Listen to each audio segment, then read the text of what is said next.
And breaking news right now, a woman in her 20s has serious injuries after being stabbed multiple times in the city's East End. This happened about half an hour ago near Kingston Road and Danforth Avenue.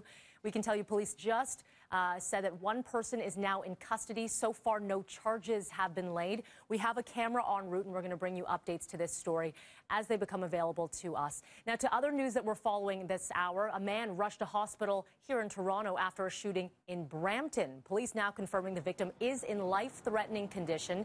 Peel police have taped off 2 areas in their investigation, including this one here. This is a live look at Queen and West Drive. This is near the 410.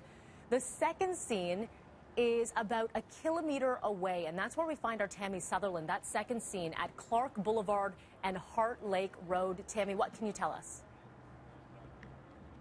Well, Melanie, we can tell you that police so far have not confirmed exactly which of the 2 scenes is the location where the shooting itself happened. But if you take a look here, police have blocked off this entire intersection at Clark and Heart Lake Boulevard.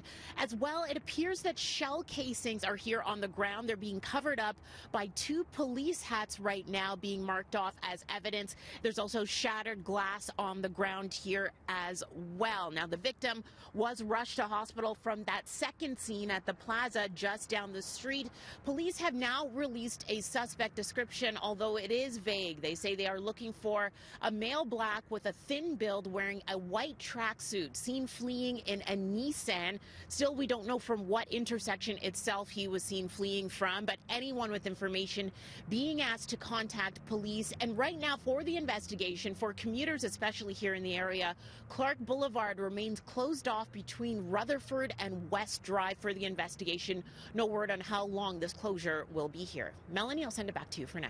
Tammy Sutherland, thank you for that. We'll check in with you in a few minutes' time for more on this investigation. To other news now, it's week 2 of the college faculty strike coming to a close with no end in sight. And no talks have been scheduled between the union and the College Employer Council. Education Minister Deb Matthews says using legislature to get students back into school, is now off the table.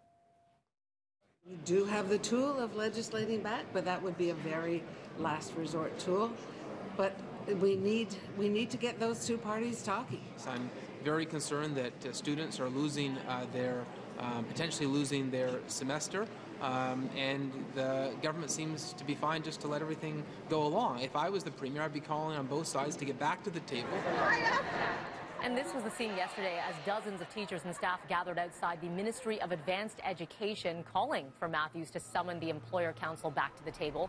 More than 12,000 faculty at all 24 public colleges across the province walked off the job last Monday. The Ontario government says it will provide $1 million to help in the humanitarian assistance for Myanmar's Rohingya.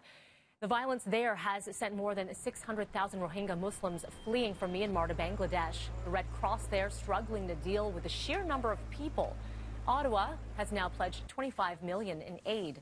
The U.S. has gone as far as saying ethnic cleansing is happening to the Rohingya Muslims.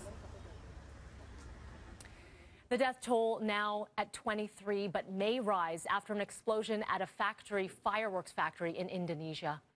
Thick smoke and flames shooting from this factory near the capital of Jakarta. At least 3 explosions were heard. More than 100 people were believed to be working inside.